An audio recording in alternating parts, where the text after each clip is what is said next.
আত্মীয় স্বজনের কাছে কখনো হাত বাড়াবেন না।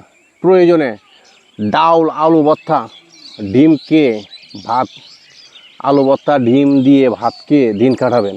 প্রয়োজনে আত্মীয় স্বজনের কাছে যাবেন না। কারণ হচ্ছে আত্মীয় স্বজন আপনাকে কখনো ভালোটা কখনো চাইবে না।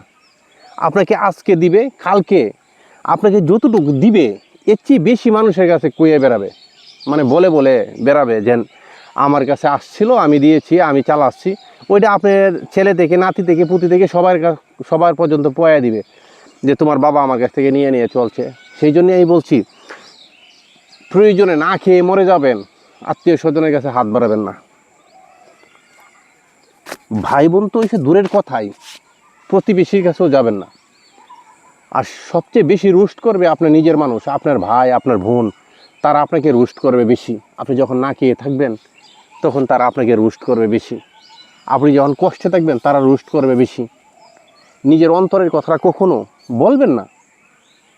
আপনার ভাই হোক, বোন হোক, যেই হোক না কেন, তার কাছেই বলবেন না যে আপনি কেমন আছেন। আপনি কেমন আছেন শব্দটাই বলবেন না কখনো। যদি আপনি বলতে যান তাহলে দেখবেন এটা হাত পাও লাগিয়ে অনেক কিছু বাড়িয়ে সারিয়ে বলবে যে আপনি ভালো নেই। আপনি ভালো নেই জিনিসটা আপনার পর্যন্তই থাক। যদি আপনি ভালো নেই এই জিনিসটা তাদের কাছে প্রকাশ করেন তাহলে আপনাকে ইজ্জত হানি করবে। কেন জানেন? সে ফোন করে আরেকজনের কাছে বলবে, সে আরেকজনের কাছে বলবে, শুধু খালি আপনাকে রোস্ট করাতেই রাখবে। আপনাকে সহযোগিতা করবে না, যে কষ্টে আছে আমি একটু সহযোগিতা করি। এরই হচ্ছে আমাদের এখনকার জামানার লোকজন। আগের লোকজন বিপদে পড়লে আরেকজন ঝাঁপিয়ে পড়ছে, তাকে উদ্ধার করতে হবে, তাকে দেখতে হবে। এখনকার মানুষ এটা নেই ভাই। সেই জন্য আমি বলছি, ঢাল ভাত খেয়ে দিন পাড়ি দেন। প্রয়োজনের কষলায় লবণ দিয়ে পেঁয়াজ দিয়ে ভাত খেয়ে দিন কাটিয়ে দেন। তারপরেও পেটের মধ্যে গামছা বেঁধে রাখেন পেটের ক্ষুধায়।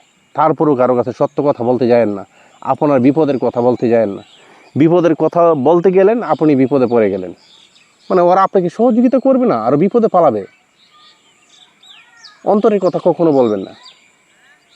সেই জন্য আমি বলছি, যেভাবেই চলেন না কেন, যেই জায়গায় থাকেন না কেন,